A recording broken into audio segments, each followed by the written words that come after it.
Hello and welcome to my channel. This is the first video I've made for BookTube. My name's Tammy and I thought it would be brilliant to join the community on BookTube so I can share my love of books with you all. It's just amazing. It's been nice to have a place to talk about books and what we're doing and to all share our love and passion for them all together. So in this video, it's now the spooky month of October, so I want to share with you what I will be reading for October, and maybe it'll give you some ideas of what else you might like to pick up for the spooky season. Also at the end of October we've got Vampathon. If you want to know more about that, you need to go to Jodie's channel. I think on Instagram she's known as Vanilla Moon. And she's talking about how you can become part of Vampathon, and it should be brilliant. So it runs from the 25th of October, I believe, to the 31st. I will be on holiday at that time, so I'm really hoping to get involved and make some videos and do loads of spooky reading. So yeah, anyway, let's continue. Okay, Frankenstein is my first pick for October. I have already started it because we're now nearly a week into October. I'm 3/4 of the way through. So I don't really think I need to say much about this book because I think a lot of people know all about it. It comes very highly recommended, especially if you've never read classics before. And I have read the odd one or two, but not majorly into classics. So I thought this was a really good place to start and have a go. So this one is a specially illustrated edition that I found in Waterstones last month, and I thought, oh, I know I want to read Frankenstein for October, so why not have the illustrated edition? So this one has been illustrated by a guy called Bernie Wrightson. Now I've not heard of him before, but I think he is a very well-known illustrator. It's also got a foreword at the beginning by Stephen King. So I'll show you one of the illustrations. They're absolutely beautiful. This is where I'm at the moment. And I haven't spoiled it for myself. I haven't looked at the illustrations. I'm just enjoying them as I'm going with the book. And I am really enjoying, actually. I think I'm probably going to be finished with this one over the next couple of days. And even today I might get a chance to sit down and do a good bit of reading. But my daughter has also read this book. And I really look forward to sitting down with her and comparing our thoughts and feelings on Frankenstein. So that's my first book. The next book I hope to pick up is called Bone China by Laura Purcell. Now, I've never read anything by this author before.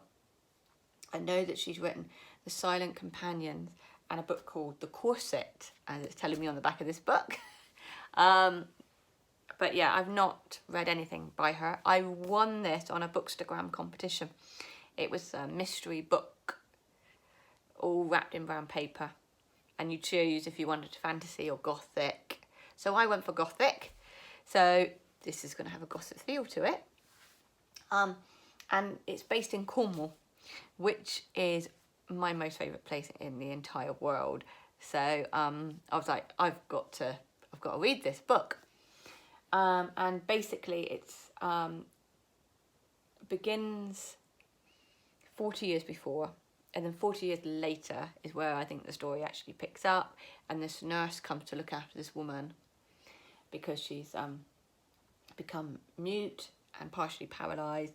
This lady lives in Cornwall, and it says here that Hester has fled to Cornwall to try and escape her past, but she soon discovers that her new home may just be as dangerous as her last. So I think this sounds pretty good. So I'm thinking this is probably going to be my next read after Frankenstein. So I'm really looking forward to that. My next book is actually one my daughter brought, although she's not read it yet. Again, I think this is considered a bit of a classic, although it's quite a bit newer, I think, than Frankenstein, I think. And again, this one is also based in Cornwall.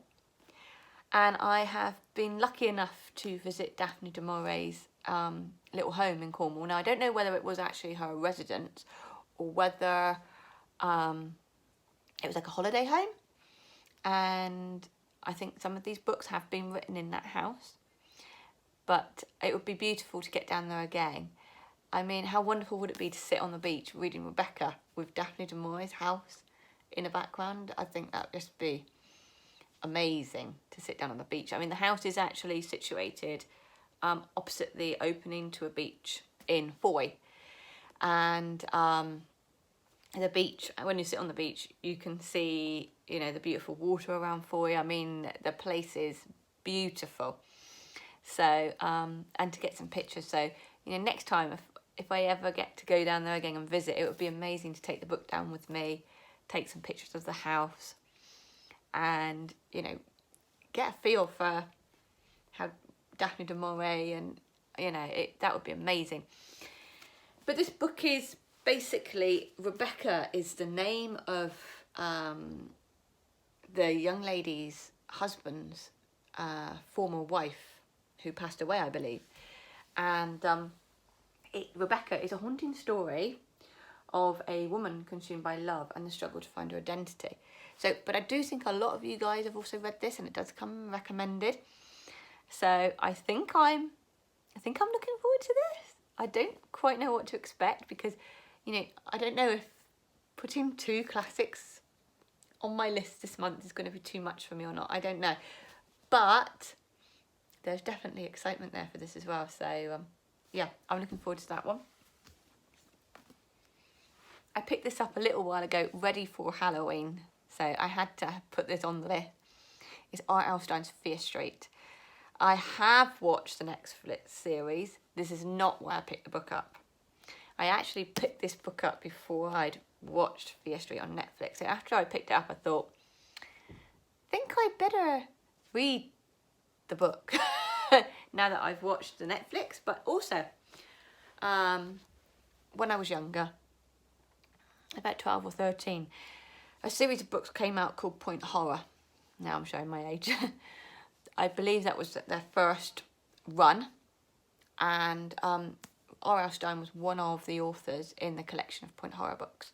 And the first one I read was called The Babysitter by R.L. Stine, and I absolutely loved it. And I loved all of it.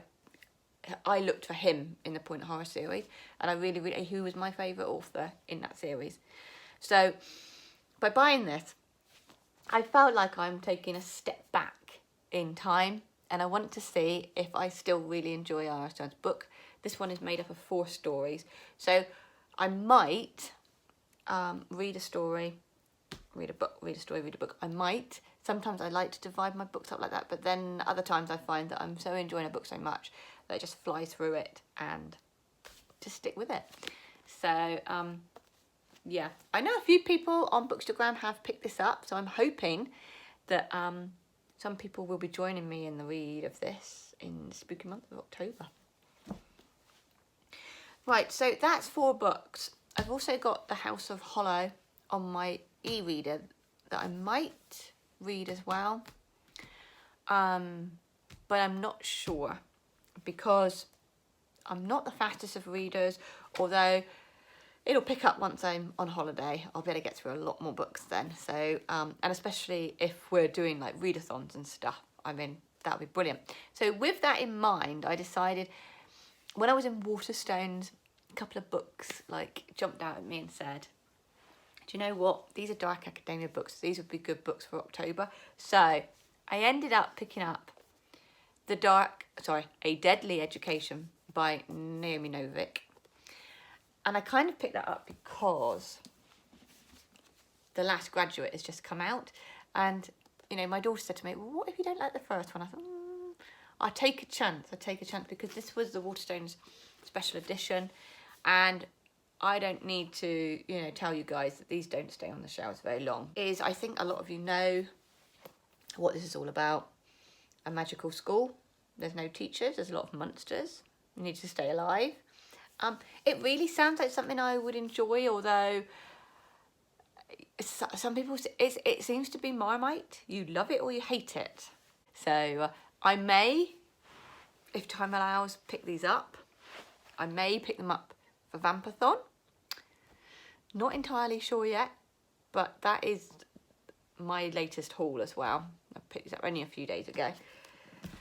And lastly, it is a book that I more than likely will get to because it's short. I found this in a charity shop. I was so happy to find this because it's a book that me and my mum read numerous times together. I had it as a hardback copy.